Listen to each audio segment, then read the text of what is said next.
Scott's in San Francisco. Hey, Scott, welcome to the Dave Ramsey Show. Hey, Dave. Thanks for taking my call. Sure. What's up?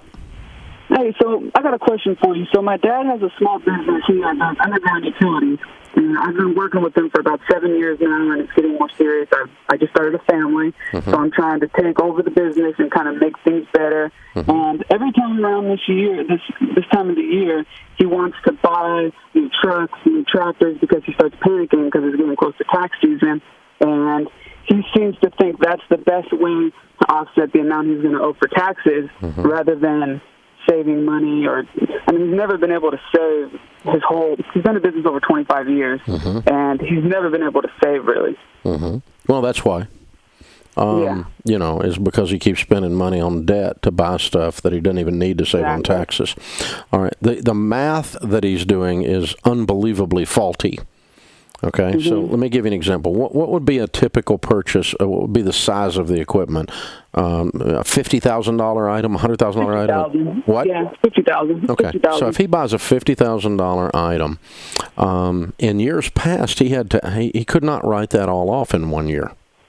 He had to write it off over 5 years. So it's a $10,000 a year write-off. And if he has a $10,000 a year write-off, you don't get to it doesn't save you $10,000 on your tax bill. Okay. Instead, what it does is it would save you about $2,000 on your tax bill. Now, what we're saying is that he borrowed $50,000 to save $2,000 a year on his tax bill for 5 years. That's insane. Yeah, the math is really, really faulty there. And so what happens is entrepreneurs either don't think this through or use this as a rationalization to buy toys inside their business that they really can't afford. So you guys have to quit buying equipment until you can pay cash for it. And then you're going to buy older, used equipment, only equipment you need to do the job.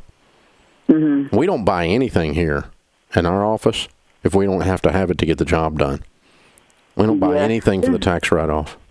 His theory, the way he explained it to me, is he has to have all new dump trucks and tractors because it has to be new, because it has to be safe. He doesn't want to buy something that's old that's going to break down. Because one, it won't be safe, and two, if it breaks down and it's out for 10 to 15 days, he just lost a lot of money. That's the way he explains to me, and I tell him. So you're telling me all 2-year-old and 3-year-old tractors aren't safe and break down all the time? Again, asinine. It's absolutely asinine. That's just ridiculous. Okay? And here's the other thing. It's kind of a Dr. Phil moment. He's worked his butt off all these years, and he has no money. And Dr. Phil would say, how's that working for you? Yeah. It's not, So how's that theory of yours working out here? It's not working out. And so I don't know how to tell your dad what to do. He's probably not listening to you. And he's probably not going to listen to me. He's at the point now where he's finally starting to listen to me because I've taken over everything in the last 2 years. Well, if you're running it, then you get to make the decision. And you and I have just decided. I don't want anybody to be unsafe, and I don't want to have equipment. I mean, I've got probably $1.5 million in equipment sitting here within 15 feet of me right now while we're doing this show. I can't have that equipment going down. The show would go down. That would cost me a lot of money, just like that.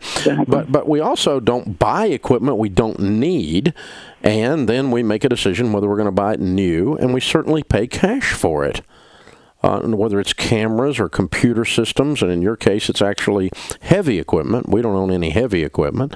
A couple of pickup trucks to do delivery and stuff around here, and one bus that keeps running us between buildings. But other than that, we don't have any big stuff like that. But still, I can't have that bus breaking down all the time, but I bought that bus used. Donald Harris drives our bus every day, runs us back and forth between our little shuttle, between our things, and it was a used shuttle. And I paid 1/10 for it what a new one cost.